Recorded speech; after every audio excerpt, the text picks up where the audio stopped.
Give first is putting energy into a system without knowing what you're going to get back. It is not altruism. You expect to get something back. You just don't know when, from whom, in what consideration, and in what magnitude. And so if you can get enough people putting energy into a system without having a transactional relationship with that system, amazing things start to happen. Can you achieve extraordinary results while making the world a better place? I'm Bruce Temkin, and together we'll explore how. Welcome to Humanity at Scale, Redefining Leadership podcast. Join me as I speak with visionary leaders and top experts to uncover the secrets of humanity-centric leadership. Ready to rethink leadership? Let's dive in. Hi, everyone, and welcome back to Humanity at Scale. When we think about startup success, we often focus on bold ideas, fast growth, and breakthrough innovation. We picture founders sprinting, capital flowing, and technology scaling. But what if the most powerful way to lead had nothing to do with speed or scale and everything to do with generosity? That idea, give first, has shaped the way Brad Feld has led for more than 3 decades. Brad co-founded Techstars, one of the most influential startup accelerators in the world. He's also a founding partner at Foundry Group, a venture capital firm with over $3 billion under management and a portfolio that includes some of the most iconic names in tech and innovation. Beyond investing, Brad has authored multiple books on startups, leadership, and mental health, including his latest, Give First, The Power of Mentorship. He's also one of the rare voices in tech who openly shares his personal struggles, helping to reframe conversations around emotional well-being and resilience in high-performing environments. Brad, welcome to the show. Bruce, delighted to be here. Great. Before we dig into your ideas and frameworks, I want to start with your path, because the way you lead seems deeply shaped by how you've lived and what you've chosen to prioritize. When you look back across your life and career, what are some of the key experiences or choices that most shaped what you are doing today? I think early on, when I was still a teenager, I got really lucky and had two essentially mentors help me very early when I got interested in computers. And those two people, one of them I fondly refer to, he's passed a number of years ago, but I would kind of always think of him as, I don't have really the right word. Sorry, teared up a little bit just thinking of him. Like this moment of what he did. His name was Eugene Scott, and he and his son had a company. It's called Scott Instruments. And that first company of his was, or that company of his, sort of my first exposure to it was what was called a voice entry terminal for an Apple II computer. And they were creating a company in Denton, Texas that was really far, far, far ahead of its time. And so I got to see that. But just his willingness to spend time with me was powerful. I had that experience again with my dad's younger brother, Charlie Feld, who was essentially one of the first CIOs. He worked for Frito-Lay at the time, and he became famous for essentially inventing the handheld computer with his team at Frito that he ran. Charlie would take me to meetings with people at Lotus or Digital Equipment Corp, Microsoft, that I just had no business being in. And he had no problem with me being there. He didn't want me to sit quietly in the corner. He was happy for me to participate and contribute when I had something interesting to say. And sometimes I did. Most of the time I just listened. That really impacted me a lot at that age in terms of, geez, this doesn't have to be inaccessible. I was lucky to have, these two relationships. And I have many others, but that was one. Cool. Well, I guess there's no shock now to why you are focused on mentorship as such an important sort of area for leaders to think about. So let's shift and talk about your give first approach. What does give first mean to you today? Because I think it's embedded in some of the stories you already told. But beyond the original framing, how has your understanding of it evolved over time? Yeah. So I first started using a phrase similar around 2012 when I came out with a book called Startup Communities. And I wrote a very short section in that book that was titled Give Before You Get. And I was trying to create space for a different way of thinking than pay it forward. I didn't like pay it forward language. It felt very transactional to me. I'm going to pay this forward now. Somebody once did something for me, and now I'm going to do something for somebody else. I wanted to create this concept where people were willing to put energy into a system without knowing what they were going to get back. And so that idea started to take root. It started to get used in Techstars, which was growing quite rapidly at this point. And a couple of people at Techstars, including a guy named Greg Cochran, realized that hashtag give before you get was a little long when Twitter was limited to 140 characters. So, one day it just became hashtag give first, and that was where give first came from. The definition today is more precise than it used to be. So today I say very, very simply, give first is putting energy into a system without knowing what you're going to get back. It is not altruism. You expect to get something back. You just don't know when, from whom, in what consideration, and in what magnitude. And so if you can get enough people putting energy into a system without having a transactional relationship with that system, amazing things start to happen if you get a critical mass of that going. And I've seen this over and over and over again in communities, in companies, in new ideas, not just business related, but critical mass doesn't have to be thousands. It can be a couple of people say, yeah, I'm going to work on this and I'm willing to put some energy and I have no idea where it's going to go and let's go. And if you think about that from the standpoint of a non-transactional engagement, you think about our world today, especially in the middle of 2025, so much of the modeling that we're seeing for behavior at an international level, or in the U.S., our current administration, it's extremely transactional. Everything is a transaction. And what's my benefit? You think about business. I mean, there's a phrase which I remember people started using that I never liked, and now I've grown to really despise it, which is ROI on time. What's your return on investment on your time? I mean, it's kind of a soul-crushing concept to me to have to calibrate what you spend your time on based on what you think you're going to get out of it. And part of the reason I say that so firmly is so many of the amazing things in my life, especially in my business life, not just including, but especially, have been kind of random things that I just did because they were sort of interesting to me, or it was new, or I hadn't been exposed to it before, or, the cliche, I was in the right time, right place at the right time. And instead of saying, well, I don't think that's worth my time, I just said, okay, whatever, let's talk about it a little bit. And the feedback from those things, if you sort of get comfortable with that as your starting point for engaging, the dynamics are really powerful. If you're enjoying this episode, make sure to follow or subscribe so you never miss a conversation. We've got plenty more great stories coming your way. So I want to put give first aside. It'll be part of you and think about how it sort of influences the types of decisions you make. Because I want to talk about venture capital in particular. It isn't known for its focus on empathy or long-term flourishing, right? In many ways, it rewards speed, control, short-term gain.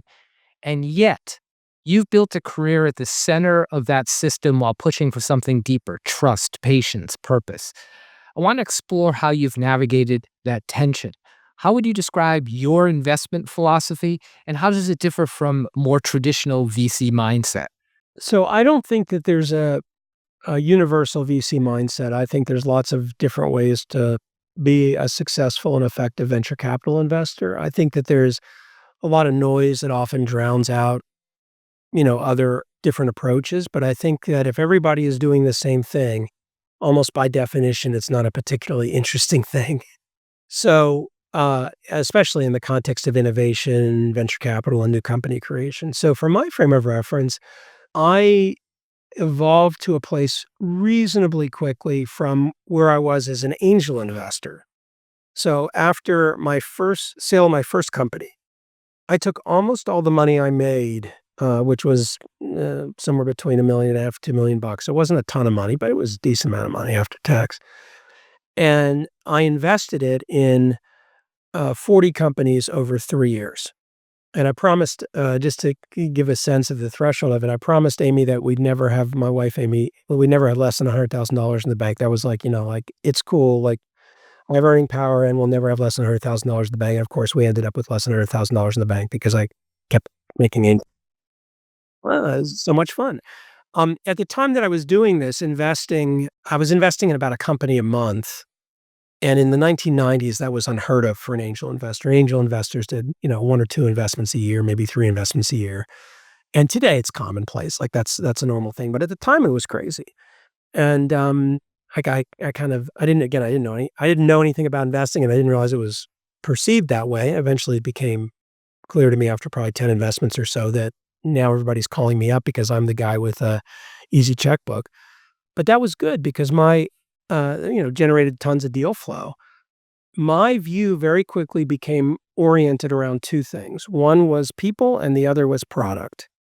And I was investing at the very beginnings of these companies, and my view was I want to invest in people I want to be long-term partners with because I knew that, starting a company from scratch, it could fail quickly, but if it was going to be successful, it was going to take a long time.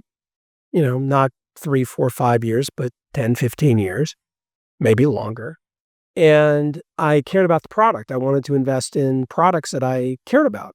I didn't really have good language for that when I started in the 90s. Like I said, I need to understand the product, care about the product, something like that. Today, the word I use is affinity. I don't have to be a daily user of the product. I just have to care. And the reason that I say that is because I've now been an investor in so many companies where I didn't care about the product that when things get tough, if you don't care about the product, it's really, really hard to hang in there and do the work that you need to do as an investor. But if you have affinity for the product, if it matters to you, you can hang in. And every single successful company I've ever been involved in has had at least one near-death experience. And, times that were really rough where you're like, this whole thing could go poof. So that was the angel investing view. I went through a couple of different dynamics with venture investing with the first firm I was part of that was affiliated with SoftBank when nobody knew who SoftBank was. And then we spun our piece out into a thing called Mobius Venture Capital. And we had a wonderful time riding the internet bubble up. And we had a dismal, awful, horrific time getting smashed as the internet bubble collapsed. But the learning was incredible. And one of the things that came out of that for me was the way I describe today the fundamental thesis that I have around investing, which is I really am focused on 3 things. Number 1, do I want to be long-term partners with these people? And do they want to be long-term partners with me? If I'm just money, if I'm completely undifferentiated, if I don't jive with them, if they don't care about having me be involved with them, that's cool. I don't need to be an investor in every great company. I just need to find enough of them where I'm wanted and where I want to be part of it. So that's kind of piece 1. Piece 2 is this notion of affinity for the product. I have to care about the thing that's being built. And then the third is language that I've now come to, which is were the founders put on planet Earth to work on this problem right now? Not for the rest of their lives necessarily, because people's goals change and motivations change and interests change. That's normal. But right now, because I've spent too much time with founders who did not have, sort of the essence of the problem. I think the venture language for it evolved into, in the same way product market fit became language, founder market fit. But I prefer this even more crisp notion. Like, if you can't look in the mirror and say, this is the thing that I'm supposed to be doing and working on right now, that's not the right thing. So for me, on top of that, it became, today I think there's this idea of access. You just got to get into the great deals and get access to the great deals and that sort of thing. And, I've had lots of success over now 30 years as both an angel investor and a venture capital investor, not getting into every deal, doing enough great deals a year after year, so that it compounds, and recognizing the dynamic, interestingly, that most things that a VC does fails. So, it takes a while to get used to that, but I don't know, 8 out of 10, 7 out of 10, things just fail. I mean, they're not even like sort of fail, they're just like done. And so, I don't think there's ever been an investment that I made where on day one, I'm like, I'm going to put money in this company, even though I think it's a total piece of shit and it's going to completely fail. I've never met a VC that said that. Like on day one, when you make the investment, like you think it's going to be successful. And again, 70%, 80% of the things you do don't work. That's humbling when you look at it from a different lens, which is what's the experience you're trying to have over a long period of time with these companies and with these founders. And it comes to another thing that I think is essential in the context of both Give First and mentorship, which is the idea of a multi-turn game. If you think about, I think people are used to the language of single player versus multiplayer games and applying single player versus multiplayer to product and organizations and activities. Single turn and multi-turn are cousins. Single turn means you do this one time and then you never have to deal with the implications of the outcome and you never have to deal with the people again. My experience with entrepreneurship and venture capital and creating companies and sort of living in the domain that I've been living in is it's a multi-turn game. And the satisfying and fun part of it is that it's a multi-turn game. I have more friends than I know what to do with. So I'm very happy that I have, you know, enough friends. I don't need to make any more friends in the world, but I'm happy to. And when I look at the friends that I have multi-turn relationships with, many of those include either projects that failed, ideas that didn't go anywhere, disappointments, some heartbreak, some really difficult moments, and success. And the reason that those friendships are so enduring, and I think of some that I have now for, 40 plus years, where the friendships are not just, social friends from high school or college, but business relationships that evolved into, business relationships that had not just loyalty, but real emotional intimacy, real commitment. A lot of that came from having both success and failure and experiences together on the journey. That's very different than the transactional mindset of, I have to win this negotiation. I have to get this one. Okay, I'm going to play this way with you, but I don't really care what happens downstream. So I feel very comfortable that that mode works. By the way, it's not the only mode. There's plenty of people who are very successful with single turn transactional relationships. So again, philosophy, not religion. Lots of different ways to exist in this world. It sounds like you have the founder and your relationship with the founder is a really important characteristic for you in terms of investing and how you want to think about multi-turn, because that could be a founder who fails, who you might do something well with in the future. When you look at investing in a company, are there characteristics of that leader, of the founder himself or herself, that you really look for?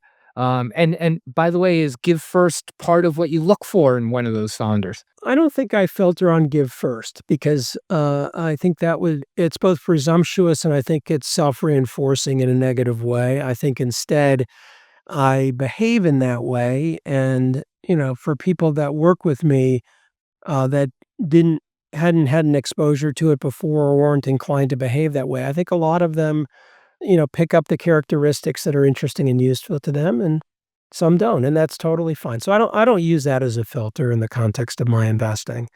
I think I look for, again, the sense of I used to use the word obsession, right? This is obsession's unhealthy because it can be unhealthy because people get confused about whether obsessions are healthy or unhealthy. Some are healthy. It's this notion that this is the thing I'm supposed to be doing. I look for people who are able to relate without the normal relate around the idea and relate to me without the normal accoutrements of sort of generic business support. So I don't want to sit down and have you pitch me your deck. I want to talk to you. I want to understand you. I mean, I don't think Len Fassler ever looked at a deck. right? When he decided whether he wanted to buy a company or not, he sat with the people and he understood the business. And it wasn't that he never looked at any information. I'll look at the deck, I'll look at information, but I want to understand why this matters and why it would matter to me and what we can do together and where it's going. And I know that a lot of people don't have time for that because they're too busy thinking, I got to get through this meeting to get to my next meeting, or I got to figure out if this guy is going to write me a check. And so part of my evaluation, remember, it's both directions. They have to want me as an investor as much as I want them, is like, are they taking this process seriously? Or are they just trying to figure out how to move through whatever the process is to get money raised? It's an interesting dynamic where I think a lot of people are not, a lot of founders, especially in segments where there's extreme hype cycles, are not very discriminating about who they take money from and uh, don't really think very hard about what the implications of that is, because now you have a co-owner of your business who you've taken money from and you have a responsibility to them. And I'm interested in people who value that relationship, who, look at it from the standpoint not of a one up, one down thing where I'm one up as the investor to them, but where I'm a resource to help them be successful in the thing that they were put on this planet to do. But it's from the standpoint of appreciation, respect, and partnership, not from the perspective of a transaction. Fair enough. So, with that, I want to move into 4 questions, quick questions that I ask all of my guests to have some point of view on. The first one is, what's one leadership skill you think will become even more important in the future? Empathy. Great. If you could wave a magic wand, and I give a magic wand only for a few seconds, but if you could wave a magic wand and instantly change one thing to make organizations more humanity centric, what would it be? Mandatory government requirement for all elected officials at age 65. Dramatically change society in a way that would be very, very positively impactful on organizations. I think it's a third, fourth, fifth order effect, but I think it'd be pretty dramatic. Wow. Haven't heard that one before. Yeah, see, I Uh, guess chew on that for a little while. yeah. And I'm I am. since I'm almost 60, nobody could call me ageist. What's one final piece of advice you'd like to leave with our listeners? We all die. This is the moment. This is the experience we get. There's lots of parts of it that are awesome, and there's lots of parts that are awful. Know that it's the moment that you have, and try to do your best, whatever that means to you, with it, no matter how easy or hard that is. And for me, I don't judge anybody based on what path they choose to go down. What I've learned is that if you don't put energy into understanding yourself, the path that you go down will be much harder for you to navigate as you get older. If you put energy into understanding yourself, especially not just when you're younger, but throughout your whole life, it can be really profound to sort of step back and realize, what you're doing with this moment. And when I look at the pain that a lot of people have, especially very powerful public figures that struggle with different things, a lot of it comes from just not learning and understanding themselves. Awesome. And finally, where besides your new book, which everyone should get and read and highlight all the places that they should give first, Send me feedback on all the things that I screwed up and didn't yeah, get right, you disagree with. have a discussion about it. So where can our listeners follow your work and go deeper into your ideas besides just getting your book? Yeah, probably best place is feld.com, which is my website, and I have a blog on it. And I've got a LinkedIn, I've got an X, and now that I was in hibernation for about 2 years, so after 20-something years of being very visible publicly, both writing, speaking, doing lots of public events, I took 2 years and just checked out of everything. I still was very busy with work, but I just stopped doing all the public stuff. And I've reemerged, and it's very interesting to reemerge and all of a sudden have a whole bunch of new things that I wasn't really paying that much attention to, whether it's Blue Sky or Substack or, here's 9 other things. But easiest starting point for all that stuff is feld.com. That's awesome. Well, thanks, Brad. It's been great. Bruce, this was a pleasure. I hope you found this conversation with Brad Feld as inspiring as I did. His Give First philosophy offers a powerful lens on leadership, one rooted in generosity, trust, and long-term impact. Now let's move into the after show, where I'll reflect on some key takeaways from today's conversation.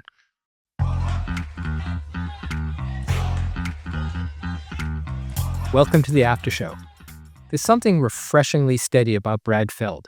He doesn't speak in hype, he's not chasing headlines, but the ideas he shares about generosity, investment, and leadership offer a level of thoughtfulness that's rare in a world driven by speed and scale. In our conversation, 4 takeaways in particular stood out to me. The first is this: generosity isn't just an act, it's a system design. Brad's Give First philosophy isn't about self-sacrifice or virtue signaling. He defines it as putting energy into a system without knowing when, how, or from whom it will come back. You still expect a return, but you're letting go of the transaction. And when enough people operate this way, you create something rare, a network rooted in trust, not control. The second takeaway is that early in your career, you still have something to give. Brad pushed back on the idea that generosity is reserved for those who've already made it.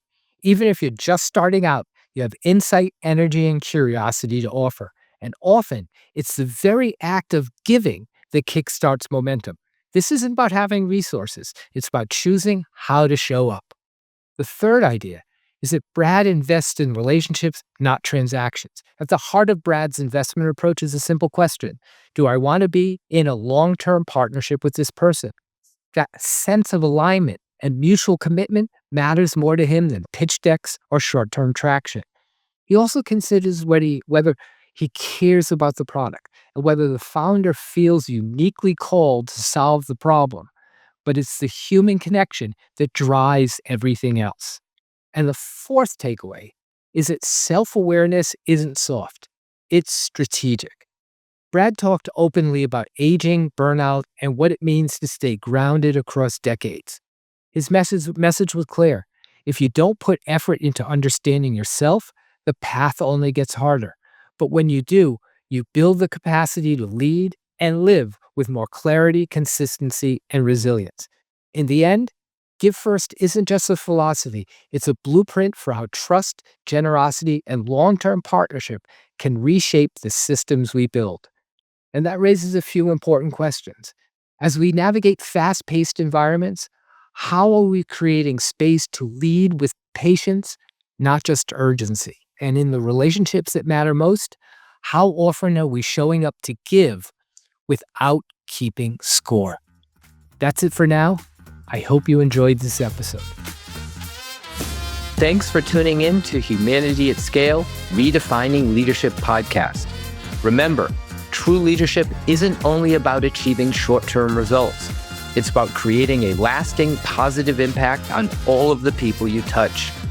Join me next time as we uncover more insights and strategies for humanity-centric leadership. Until then, I'm Bruce Temkin, encouraging you to lead with purpose and empathy and to be the spark that elevates humanity at scale.